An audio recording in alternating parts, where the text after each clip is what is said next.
Today we discuss BCom third year paper Group C Applied Business Economics paper number 5 Financial Management. This paper is include Hindi and English both students. So start with first question. Dividend can be paid out. Dividend को हम कैसे पे कर सकते हैं? Option है आपके पास current year, past year, both A and B and capital. If you have both current and past, so you can mark option number C both A and B.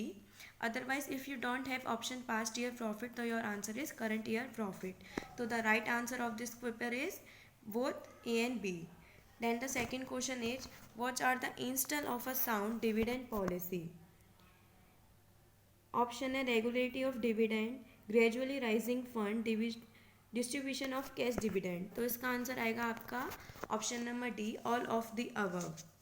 Question number third, a company can distribute dividend in the form of. जो company है वो dividend कैसे distribute करती है? Stock, cash, long term bonds and all of the above. Company अपना dividend किसी भी तरीके से डिस्ट्रीब्यूट कर सकती है. इसका आंसर आएगा all of the above. So turn the next page. Question number 4. Capital gearing means a ratio between equity shares and fixed cost bearing securities. This is the right answer of question number 4. Due to the shortage of time, we can discuss only the answer of this question. Then question number 5. The meaning of capital structure. What is the meaning of capital structure?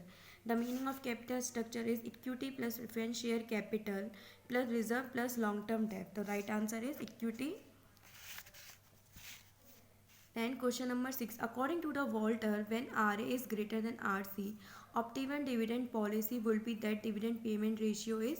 इसका correct answer आएगा आपका option number D, dividend pay out ratio. R A का means क्या? Internal rate of return. And R C का means है rate of capitalisation. तो हमारी rate of capitalisation ज़्यादा होती है तो हमारा क्या होता है? 100% डिविडेंड पॉलिसी होती है. Then question number 7. The dividend policy of the firm and its market price of share is determined by. जो हमारे किस पे डिसाइड होते हैं? This is decided by earning per share. Okay. Then question number 8. Walter model is based on the relationship of rate of return with.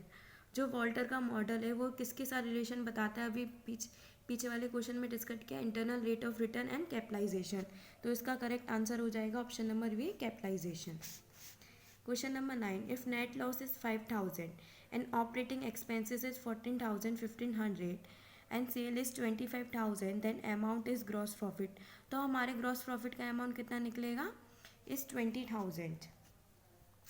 If you want to know this answer with solution, so please comment in your comment box. Then question number 10. Rate of dividend in over capitalization. अगर हमारी over capitalization होगी तो ये क्या होगा? हमारे लिए लो होगा. ठीक है, इसमें जो हमारा डिविडेंड होगा वो लो होगा. तो इसका आंसर हो जाएगा आपका option number C. Then question number 11. इस A B C has 9% 4,000 preference share of 100 is expenses of issue is 3.75 for shares. Then the cost of preference share capital will be. तो इसे हमें कैलकुलेट करना पड़ेगा. इसके लिए हमें क्या लिखना पड़ेगा? पहले तो हमें 100 शेयर में से एक्सपेंसिस माइनस कर